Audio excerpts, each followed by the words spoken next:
Hi hello ಎಲ್ಲರಿಗೂ ನಮಸ್ಕಾರ. ಸ್ನೇಹಿತರೆ, ಇವತ್ತಿನ ಒಂದು ವಿಡಿಯೋದಲ್ಲಿ ಸರ್ಕಾರಿ ನೌಕರರಿಗೆ ಸ್ಪೌಸ್ ಅಂದರೆ ದಂಪತಿಗಳ ಪ್ರಕರಣದಲ್ಲಿ ಯಾವ ರೀತಿಯಾದಂಥ ನಿಯಮವನ್ನು ಪಾಲನೆ ಮಾಡಲಾಗುತ್ತೆ, ಅಂದರೆ ಟ್ರಾನ್ಸ್ಫರಲ್ಲಿ ತುಂಬ ವಿಧಗಳಿರುವಂಥದ್ದು ನಮಗೆಲ್ಲರಿಗೂ ಕೂಡ ಗೊತ್ತಿರುವಂಥ ವಿಷಯ.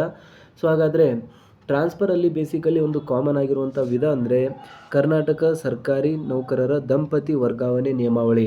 ಅಂದರೆ ಪತಿ ಅಥವಾ ಪತ್ನಿ ಇಬ್ಬರೂ ಕೂಡ ಸೇವೆಯಲ್ಲಿದ್ದರೆ, ಕರ್ನಾಟಕ ರಾಜ್ಯ ಸರ್ಕಾರಿ ನೌಕರರ ಸೇವೆಯಲ್ಲಿದ್ದರೆ ಅಂಥ ಒಂದು ನೌಕರರಿಗೆ ಟ್ರಾನ್ಸ್ಫರನ್ನು ನೀಡಲಾಗುತ್ತೆ ಅವರ ಒಂದು ಕೋರಿಕೆಯ ಮೇರೆಗೆ ಸೇಮ್ ಜಿಲ್ಲೆಗೆ ಅಥವಾ ಸೇಮ್ ಪ್ಲೇಸಸ್ಗಳಿಗೆ. ಸೊ ಅಂತಹ ಒಂದು ನಿಯಮಾವಳಿ ಏನು ಹೇಳುತ್ತೆ, ಯಾವ ಒಂದು ನಿಯಮಗಳ ಅಡಿಯಲ್ಲಿ ಈ ರೀತಿಯಾದಂಥ ಟ್ರಾನ್ಸ್ಫರನ್ನು ನೀಡಲಾಗುತ್ತೆ ಮತ್ತು ಯಾರೆಲ್ಲ ಇದಕ್ಕೆ ಎಲಿಜಿಬಲ್ ಆಗಿರ್ತಾರೆ, ಯಾವ ರೀತಿ ಅರ್ಜಿ ಸಲ್ಲಿಸಬೇಕು, ಅರ್ಜಿ ಸಲ್ಲಿಸಿದ ನಂತರ ಎಷ್ಟು ದಿನಗಳ ಒಳಗಾಗಿ ಈ ಒಂದು ದಂಪತಿಗಳ ಅಥವಾ ಸ್ಪೌಸ್ ವರ್ಗಾವಣೆ ನಿಯಮ ಜಾರಿಗೆ ಬರುತ್ತೆ, ಈ ಎಲ್ಲ ಒಂದು ವಿಷಯಗಳಿಗೆ ಸಂಬಂಧಿಸಿದಂತೆ ಇವತ್ತಿನ ಒಂದು ವಿಡಿಯೋದಲ್ಲಿ ನಾವು ಡಿಸ್ಕಸ್ ಮಾಡೋಣ. ಸೊ ಹಾಗಾಗಿ ವಿಡಿಯೋನ ಕೊನೆವರೆಗೂ ನೋಡಿ. ಆ್ಯಂಡ್ ಚಾನಲ್ಗೆ ಇನ್ನೂ ಸಬ್ಸ್ಕ್ರೈಬ್ ಮಾಡಿಲ್ಲ ಅಂದರೆ ದಯವಿಟ್ಟು ಸಬ್ಸ್ಕ್ರೈಬ್ ಮಾಡ್ಕೊಳ್ಳಿ. ಸರ್ಕಾರಿ ನೌಕರರು ಮತ್ತು ಪಿಂಚಣಿದಾರರಿಗೆ ಉಪಯುಕ್ತವಾಗಿರುವಂಥ ಮಾಹಿತಿಯನ್ನು ನಾವು ಡೇ ಟು ಡೇ ಕೊಡ್ತಾ ಇರ್ತೇವೆ. ಸೊ ನಮಗೆಲ್ಲರೂ ಕೂಡ ಗೊತ್ತಿರೋ ಹಾಗೆ ಇಂಟರ್ ಡಿಸ್ಟ್ರಿಕ್ಟ್ ಟ್ರಾನ್ಸ್ಫರ್ನಲ್ಲಿ ತುಂಬ ವಿವಿಧ ವಿಧಗಳಿದೆ. ಒಂದು ನಾರ್ಮಲ್ ಟ್ರಾನ್ಸ್ಫರ್ ಇರುತ್ತೆ, ಇನ್ನೊಂದು ಸ್ಪೌಸ್ ಪತಿ ಪತ್ನಿ ಪ್ರಕರಣ ಇರ್ಬೋದು, ಮೂರನೇದು ವೈದ್ಯಕೀಯ ಪ್ರಕರಣಗಳಾಗಿರ್ಬೋದು, ನಾಲ್ಕನೇದು ರಿಟೈರ್ಮೆಂಟ್ ಅಂಚಿನಲ್ಲಿರುವಂಥ ಒಂದು ನೌಕರಿಗೂ ಕೂಡ ಇಲ್ಲಿ ವರ್ಗಾವಣೆಯನ್ನು ನೀಡಲಾಗುತ್ತದೆ. ಸೊ ಎಲ್ಲ ಒಂದು ವಿಷಯಗಳಿಗೆ ಸಂಬಂಧಿಸಿದಂತೆ ನಾವು ಮುಂದಿನ ಒಂದು ಕೆಲವೊಂದಿಷ್ಟು ಸ್ಲೈಡ್ಸ್ಗಳಲ್ಲಿ ಸಂಪೂರ್ಣವಾಗಿರುವಂಥ ಮಾಹಿತಿಯನ್ನು ಪಡೆಯೋಣ. Specially focusing on the spouse transfer ಅಂತ. ಸೊ ಪತಿ ಮತ್ತು ಪತ್ನಿ ಇಬ್ಬರೂ ಸರ್ಕಾರಿ ನೌಕರಿಯಲ್ಲಿದ್ದಾಗ ವರ್ಗಾವಣೆ ಕೋರುವ ಒಂದು ಮಾರ್ಗಸೂಚಿಗಳಂತ ಹೇಳಲಾಗುತ್ತದೆ.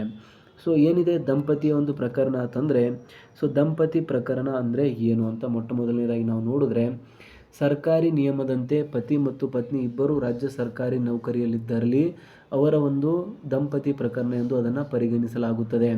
ತಮ್ಮ ಕುಟುಂಬದ ಹಿತದೃಷ್ಟಿಯಿಂದ ಇಬ್ಬರು ಒಂದೇ ಜಿಲ್ಲೆ ಅಥವಾ ಒಂದೇ ಸ್ಥಳದಲ್ಲಿ ಕರ್ತವ್ಯ ನಿರ್ವಹಿಸಲು ಸರ್ಕಾರವು ಈ ವಿಶೇಷ ಅವಕಾಶವನ್ನು ಕಲ್ಪಿಸಿದೆ ಅಂತ ಹೇಳಲಾಗ್ತಾ ಇದೆ.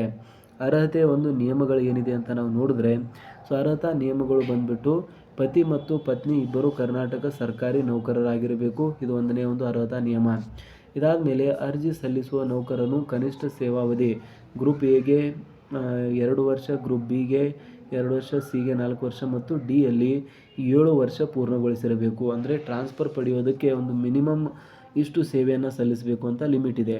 ಗ್ರೂಪ್ ಎ ಮತ್ತು ಗ್ರೂಪ್ ಬಿಗೆ 2 ವರ್ಷ ಇದೆ, ಗ್ರೂಪ್ ಸಿಗೆ 4 ವರ್ಷ ಆ್ಯಂಡ್ ಗ್ರೂಪ್ ಡಿಗೆ 8 ವರ್ಷ ಇಲ್ಲಿರುವಂಥದ್ದು ನೀವು ನೋಡ್ತಾ ಇದ್ದೀರಾ. ಇದಾದ ಮೇಲೆ ಒಬ್ಬರು ಕೆಲಸ ಮಾಡುತ್ತಿರುವ ಸ್ಥಳದಲ್ಲಿ ಇನ್ನೊಬ್ಬರು ಹುದ್ದೆಯನ್ನು ಕೋರಬಹುದು. ಸೊ ಒಬ್ಬರು ಕೆಲಸ ಮಾಡುತ್ತಿರುವಂಥ ಸ್ಥಳದಲ್ಲಿ ಇನ್ನೊಬ್ಬರು ಹುದ್ದೆಯನ್ನು ಕೋರಿ ಅರ್ಜಿಯನ್ನು ಸಲ್ಲಿಸಬಹುದಾಗಿದೆ. ನಿಯಮಾನುಸಾರ ವೃಂದ ಬಲದ ಮಿತಿಯಲ್ಲಿ ವರ್ಗಾವಣೆಗೆ ಅವಕಾಶ ಇರಬೇಕಾಗುತ್ತದೆ. ವೃಂದ ಬಲ ಅಂದರೆ ಎಷ್ಟು ಅಲ್ಲಿ ರಿಸೋರ್ಸಸ್ಗಳಿದೆ ಅದರ ಮೇಲೆ ಡಿಪೆಂಡ್ ಆಗಿ ಒಂದು ಏನಿದೆ ಟ್ರಾನ್ಸ್ಫರನ್ನು ನೀಡಲಾಗುತ್ತದೆ. ಸೊ ನೆಕ್ಸ್ಟ್ ವರ್ಗಾವಣೆ ನಿಯಮಗಳು ಏನು ಹೇಳುತ್ತವೆ ಅಂತ ನೀವು ನೋಡಿದ್ರೆ, ಸರ್ಕಾರದ ಮಾರ್ಗಸೂಚಿಯ ಪ್ರಕಾರ ದಂಪತಿ ಪ್ರಕರಣಗಳಲ್ಲಿ ವರ್ಗಾವಣೆ ಕೋರಲು ನೌಕರರಿಗೆ ಆದ್ಯತೆ ನೀಡಲಾಗುತ್ತದೆ. ಒಬ್ಬರು ನಿಯುಕ್ತಿಯಾಗಿರುವ ಸ್ಥಳಕ್ಕೆ ಮತ್ತೊಬ್ಬರು ವರ್ಗಾವಣೆ ಕೋರಿದಾಗ ಸರ್ಕಾರದ ಕಾರ್ಯದಕ್ಷತೆಗೆ ಧಕ್ಕೆ ಬಾರದಂತೆ ಪರಿಶೀಲಿಸಿ ಅದನ್ನು ಅನುಮೋದನೆಯನ್ನು ನೀಡಲಾಗುತ್ತದೆ ಅಂತ ಹೇಳ್ತಿದ್ದಾರೆ. ಸೊ ಇದಕ್ಕೆ ಅಗತ್ಯವಾಗಿರುವಂಥ ದಾಖಲಾತಿಗಳು ಏನು ಅಂತ ನೀವು ನೋಡಿದ್ರೆ, ಮದುವೆಯ ಒಂದು ಪ್ರಮಾಣ ಪತ್ರ ಬೇಕಾಗುತ್ತದೆ. ಇದು ಕಡ್ಡಾಯವಾಗಿರುವಂಥ ದಾಖಲೆ, ಅಂದರೆ ಮ್ಯಾರೇಜ್ ಸರ್ಟಿಫಿಕೇಟ್ ಬೇಕಾಗುತ್ತದೆ. ಸೇವಾ ಪ್ರಮಾಣ ಪತ್ರ ಅಂದರೆ ಜೀವನ ಸಂಗಾತಿಯ ಕಾರ್ಯನಿರ್ವಹಿಸುತ್ತಿರುವ ಕಚೇರಿಯಿಂದ ಅಲ್ಲಿ ಸೇವಾ ಪ್ರಮಾಣ ಪತ್ರ. ವೇತನ ಚೀಟಿ, ಇಬ್ಬರ ಒಂದು ಇತ್ತೀಚಿನ ವೇತನ ಚೀಟಿ ಅಥವಾ ಸ್ಯಾಲರಿ ಸ್ಲಿಪ್ ಬೇಕಾಗುತ್ತದೆ. ವಿಶೇಷ ಮನವಿ, ವರ್ಗಾವಣೆ ಕೋರುವ ಕಾರಣ ಸ್ಪಷ್ಟವಾಗಿರಲಿ, ಅದಕ್ಕಾಗಿ ಒಂದು ವಿಶೇಷ ಮನವಿಯನ್ನು ಸಲ್ಲಿಸಬೇಕಾಗುತ್ತದೆ. ಅದಾದಮೇಲೆ ನೆಕ್ಸ್ಟ್ ಆನ್ಲೈನಲ್ಲಿ ಅರ್ಜಿಯನ್ನು ಯಾವ ರೀತಿಯಾಗಿ ಸಲ್ಲಿಸಬೇಕು ಅಂತ ನೀವು ನೋಡಿದ್ರೆ, HRMS ಪೋರ್ಟಲ್ನಲ್ಲಿ ಲಾಗಿನ್ ಮಾಡಬೇಕಾಗುತ್ತದೆ. ಮೊಟ್ಟ ಮೊದಲನೇದಾಗಿ ಸ್ಪೌಸ್ ಕೇಸ್ ಟ್ರಾನ್ಸ್ಫರ್ ವಿಭಾಗವನ್ನು ಆಯ್ಕೆ ಮಾಡಿಕೊಳ್ಳಬೇಕು. ಅದಾದಮೇಲೆ ಅಗತ್ಯ ದಾಖಲಾತಿಗಳನ್ನು ಅಪ್ಲೋಡ್ ಮಾಡಬೇಕು. ಅದಾದಮೇಲೆ ನಿಮ್ಮ ಜಿಲ್ಲೆಯ ಇಲಾಖಾ ಹುದ್ದೆಗಳನ್ನು ಆಯ್ಕೆ ಮಾಡಿ ಪ್ರಿಫರೆನ್ಸನ್ನು ನೀಡಬೇಕು ಅಂತ 4ನೇ ಒಂದು ಸ್ಟೆಪ್ ಹೇಳುತ್ತೆ. ಪರಿಶೀಲನೆಯ ಹಂತಗಳು ಯಾವ ರೀತಿಯಾಗಿ ಆಗುತ್ತವೆ ಅಂದರೆ, ಮೊಟ್ಟ ಮೊದಲನೇ ಹಂತದಲ್ಲಿ ಅರ್ಜಿದಾರರ DDO ಮೂಲಕ ಪರಿಶೀಲನೆಯನ್ನು ಮಾಡಲಾಗುತ್ತದೆ. 2ನೇ ಹಂತದಲ್ಲಿ ಜಿಲ್ಲಾ ಮಟ್ಟದ ಅಧಿಕಾರಿಗಳಿಂದ ಹುದ್ದೆಯ ಲಭ್ಯತೆಯ ಒಂದು ತಪಾಸಣೆಯನ್ನು ಮಾಡಿಕೊಳ್ಳಲಾಗುತ್ತದೆ. 3ನೇ ಒಂದು ಹಂತದಲ್ಲಿ ಸಕ್ಷಮ ಪ್ರಾಧಿಕಾರದಿಂದ ಸಚಿವಾಲಯ ಅಥವಾ ಇಲಾಖೆಯ ಒಂದು ಅಂತಿಮ ಆದೇಶ ಹೊರಡಿಸಿರುವಂಥದ್ದು ಇಲ್ಲಿ 3ನೇ ಒಂದು ಹಂತ ಆಗಿರುತ್ತೆ. ಇದಕ್ಕೆ ಕೆಲವೊಂದಿಷ್ಟು ಷರತ್ತುಗಳಿದೆ. ಅವುಗಳೇನೆಂದರೆ, ಹುದ್ದೆಯ ಲಭ್ಯತೆ. ವರ್ಗಾವಣೆ ಕೋರಿದ ಸ್ಥಳದಲ್ಲಿ ಹುದ್ದೆ ಖಾಲಿ ಇರಬೇಕು, ಆವಾಗ ಮಾತ್ರ ಈ ಒಂದು ಟ್ರಾನ್ಸ್ಫರನ್ನು ಕೊಡೋದಕ್ಕೆ ಸಾಧ್ಯ. ಶೇಕಡಾವಾರು ಮಿತಿ, ಒಟ್ಟು ವೃಂದದ ಬಲದ 6% ಮಿತಿಯಲ್ಲಿ ವರ್ಗಾವಣೆಯನ್ನು ನೀಡಲಾಗುತ್ತದೆ. ಅಂದರೆ ಒಟ್ಟು ಸ್ಟಾಫ್ ಎಷ್ಟಿರುತ್ತೆ ಒಂದು ಇಲಾಖೆಯಲ್ಲಿ ಅದರ ಒಂದು 6% ಮೀರದಂತೆ ಆ ಒಂದು ರಿಸೋರ್ಸಸ್ಗಳನ್ನು ಇಲ್ಲಿ ಟ್ರಾನ್ಸ್ಫರ್ ನೀಡಲಾಗುತ್ತದೆ.